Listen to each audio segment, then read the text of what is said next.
Hello, my name is Preetijit. Dyspraxia has affected me all my life since childhood in primary school, secondary school and further education and in the job situation.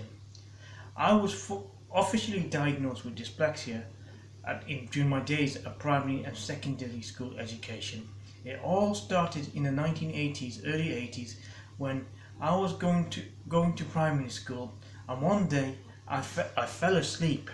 I was so tired. So dyspraxia makes me feel tired because I fell asleep in the classroom, and then I woke up and all my classmates were laughing at me. They didn't understand me, and my form teacher was simply said he didn't scold me. He carried me and took me to my parents. It was rather an embarrassing episode when you look back to it. There was other areas that I struggled with my dyspraxia. My handwriting was atrocious and poor. One day we did an assignment and I showed it to my teacher. The teacher just looked at it and was really shocked seeing how unclear and messy my handwriting is, and shouted at me, "Go back and redo it again." And I also struggled with coordination. I kept bumping into the people and everything. One day I saw a teacher and I stepped on her by mistake, and she wasn't happy at all. She scolded me without even understanding me.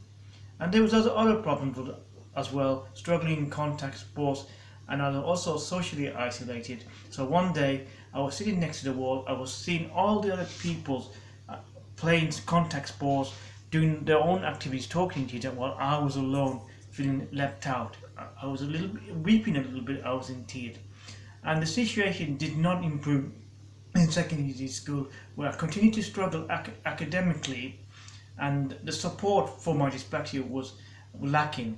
Not many of the teachers understood my condition, and many of my people thought they were just laughing at me, didn't understand me at all. So I did feel very socially isolated. But I managed to get some support for my GCSE and got extra time and passed my GCSEs. The same story for A levels.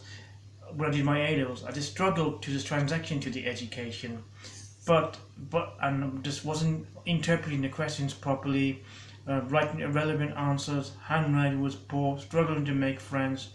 But I managed to pass my A levels, and I managed to pass my degrees without any problem, because I got tremendous support from the university and college, and I'm really grateful for that. And during job situation, it's really a long story, but I did have some problems. What I found out is that employers have a lack of awareness and recognition about the condition of dyspraxia, and they don't make any specific adjustments. And I experienced those problems because there was not lack of understanding, awareness about it, and they thought that I was too slow and I wasn't a good asset for the company, and I felt really disheartened and upset. So dyspraxia did have an impact on my mental health. Some days I would have good days, some days I would have bad days.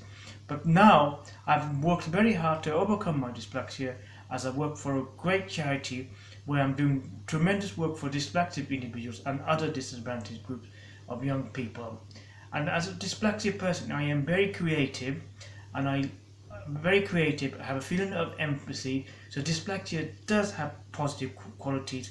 We may be a bit slow and misunderstood, but if we're given a task with plenty of support and time, we can do it at the highest quality. We have a gift. So thank you for taking this video, and one message to you: don't let dyspraxia be a hindrance. If Daniel Radcliffe can become a world-class actor, Forrest Wells can become a world-class singer, you can do it. Dyspraxia should never be a hindrance. I've achieved so much in my life by fighting dyspraxia. Thank you very much.